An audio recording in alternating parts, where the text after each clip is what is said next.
पाकिस्तान में आपने import export का बिज़नेस शुरू करना है तो कौन कौन सी रजिस्ट्रेशंस हैं जो मैंडेटरी हैं जिसके बगैर आप इंपोर्ट एक्सपोर्ट का बिज़नेस शुरू नहीं कर सकते। मैं इसको डिटेल में बयान करने वाला हूँ।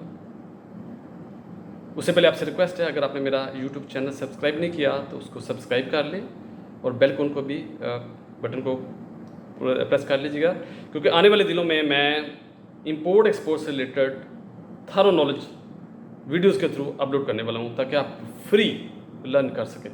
दोस्तों मैं बताता चलूँ, मेरा नाम इजाज़ अहमद है। मैं फॉर्मर वाइस चेयरमैन हूँ export trade committee at federation of Pakistan chamber of commerce. Pakistan में इंपोर्ट एक्सपोर्ट डॉक्यूमेंट्स और प्रोसीजर पे एक ही बुक है। मैं अल्हम्दुलिल्लाह उसका आथर हूँ। गूगल पे जाकर जस्ट बुक का नाम लिख दीजिएगा, complete import and export business manual, ये बुक का नेम है। आपको बुक की अवेलेबिलिटी पता चल जाएगी। बुक का 5वां एडिशन अभी लॉन्च हुआ है।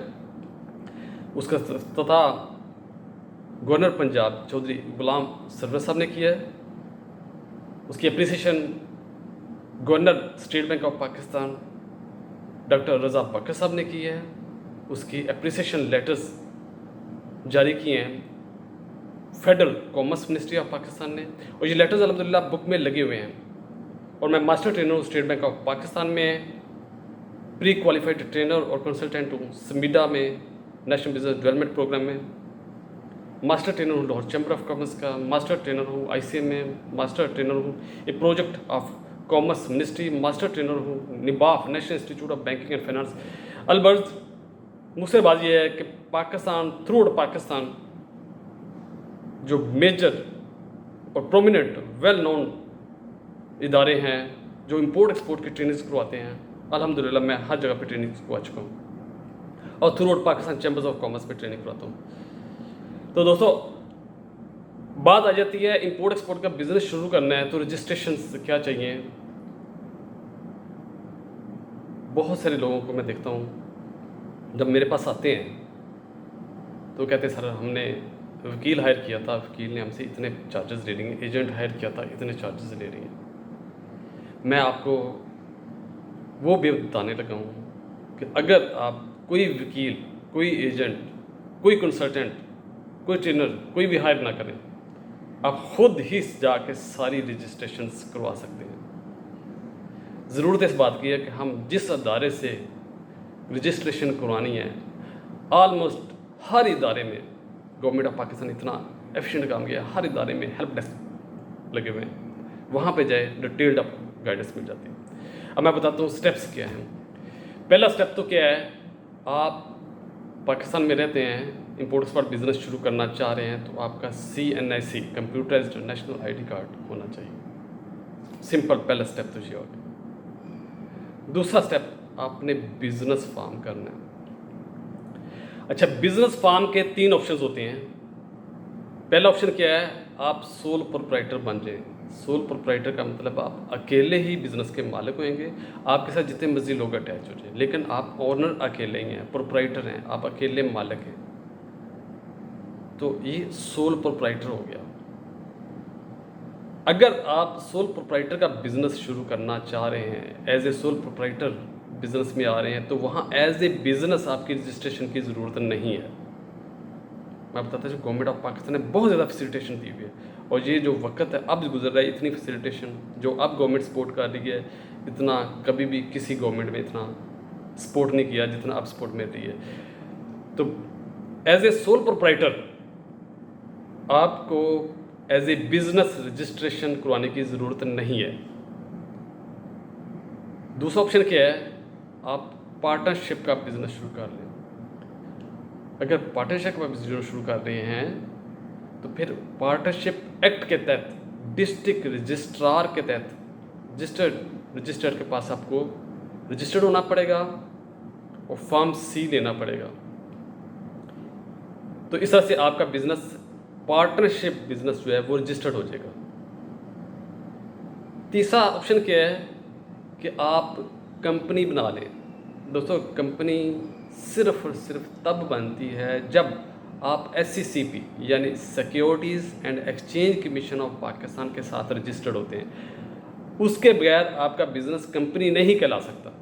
सिर्फ और सिर्फ उसी सूरत आपका बिजनेस कंपनी कहला सकता है जब securities and exchange commission of Pakistan के साथ रजिस्टर्ड हो जाते हैं। वहाँ पे आपका बेशुमार ऑप्शंस हैं, प्राइवेट लिमिटेड है, पब्लिक लिमिटेड है। वहाँ पे अकेले बंदे की कंपनी भी आप बना सकते हैं, वो भी ऑप्शन मौजूद है। अब डिपेंड ये करता है कि आपको कौन से ऑप्शन में रजिस्टर्ड होना है, कौन सा बिज़नेस फॉर्म करना है, सोल प्रोप्राइटर करना है या पार्टनरशिप करना है या कंपनी बनानी है। ये बहुत सारी चीज़ों पे डिपेंड करेगा। इसके लिए जब आप मुझसे मिलेंगे, मुझसे अपॉइंटमेंट ले लीजिएगा मेरी टीम से, और ये मैं आपको बताता चलो, मैं टोटल फ्री कंसल्टेंसी दूँगा, कोई चार्जेस नहीं लूँगा इंशाल्लाह ताला। मैं आपका सारा एनवायरनमेंट देखते हुए, सारे पर्टिकुलर्स देखते हुए आपको गाइड करूँगा कि आपके लिए बेस्ट ऑप्शन कौन सा है। अच्छा, ये होगा सेकंड स्टेप। पहला ऑप्शन था आपका CNIC होना चाहिए, दूसरा ऑप्शन है बिजनेस फॉर्म करें, तीसरा ऑप्शन क्या है? सेकंड ऑप्शन में आपने जो बिजनेस नेम डेवलप कर लिया, जो भी बिजनेस आपने फॉर्म कर लिया, थर्ड ऑप्शन में फिर आपको उसका NTN नेशनल टैक्स नंबर यानी FBR के साथ रजिस्टर होना है, नेशनल टैक्स सर्टिफिकेट लेना है। और ये भी मैं बताता चलूँ, ये गवर्नमेंट की तरफ से NTN के कोई चार्जेस नहीं है, टोटल फ्री है, ठीक है। और मैं आपको गाइड करूँगा इसको किस तरह से अप्लाई करना है ताकि आप खुद ही अप्लाई कर सकें। और NTN जो आपका बिजनेस नेम आएगा उसी नेम से बनेगा, अब आपका पर्सनल नेम यूज़ नहीं होगा, वही बिजनेस नेम से आपका NTN बन गया। नेक्स्ट फोर्थ स्टेप क्या है? जिस नेम से आपका बिजनेस नेम बना, जिस नेम से आपका NTN बना, वही नेम कंटिन्यू होता जाएगा। अब उसी नेम से आपने अपने बैंक में अकाउंट ओपन करना है, पाक रुपीज़ में। बैंक में अकाउंट ओपन हो गया। फिफ्थ जो पांचवा स्टेप है, आपने क्या करना है, अब FBR के साथ सेल्स टैक्स रजिस्ट्रेशन करवानी है, ठीक है। जब सेल्स टैक्स रजिस्ट्रेशन हो जाए, देन लास्ट छठा ऑप्शन आपके पास रह जाता है, लास्ट ऑप्शन बिजनेस को शुरू करने के लिए। उसमें तीन स्टेप्स हैं। पहला क्या है कि आप अपनी चैम्बर ऑफ कॉमर्स, जैसे अगर लाहौर में है तो लाहौर चैम्बर ऑफ कॉमर्स के साथ मेंबरशिप लें। जिस भी डिस्ट्रिक्ट में आप रहते हैं, जो भी आपकी चैम्बर ऑफ कॉमर्स है, उसके साथ मेंबरशिप लें। देन अगर आपकी पाउडर से रिलेटेड कोई ट्रेड एसोसिएशन है तो वहाँ पे भी आप मेंबरशिप ले लें। और ये जो ट्रेड एसोसिएशन है ये ऑप्शनल है, लेकिन उसके बेनिफिट्स हैं, मैं रिकमेंड करूँगा वो भी लाजमी ले लें। देन तीसरा क्या आ गया, अब VBook में रजिस्टर्ड होना पड़ेगा, कस्टम में रजिस्टर्ड होना पड़ेगा, यूज़र ID और पासवर्ड देना पड़ेगा। और जो नई डेवलपमेंट है, अब पाकिस्तान सिंगल विंडो में भी रजिस्टर्ड होना पड़ेगा, क्योंकि ऑनवर्ड कुछ टाइम के बाद VBook जो है ये मर्ज हो जाएगी पाकिस्तान सिंगल विंडो में। फिर VBook की रजिस्ट्रेशन उस वक्त ज़रूरी नहीं रह जाएगी, फिर सिर्फ पाकिस्तान सिंगल विंडो की रजिस्ट्रेशन चाहिए होगी। तो दोस्तों, ये वो तमाम स्टेप्स हैं। अगर आप इन स्टेप्स को कंप्लाई कर लेते हैं, ये तमाम प्रोसेस से गुजर जाते हैं, तो आप लीगली पाकिस्तान में इंपोर्ट एक्सपोर्ट का बिज़नेस शुरू कर सकते हैं। और ये जितनी भी रजिस्ट्रेशंस हैं, किस किस इदारे से होनी है, क्या प्रॉब्लम्स हैं, क्या प्रोसेस है, उन सब के लिए मैं आपको अपनी कंसल्टेंसी फ्री ऑफर करता हूँ। अब मेरे डिस्क्रिप्शन में, वीडियो के डिस्क्रिप्शन में जो कॉन्टैक्ट दिए वहाँ पे अपॉइंटमेंट ले लीजिएगा, मैं फ्री आपको गाइड करूँगा।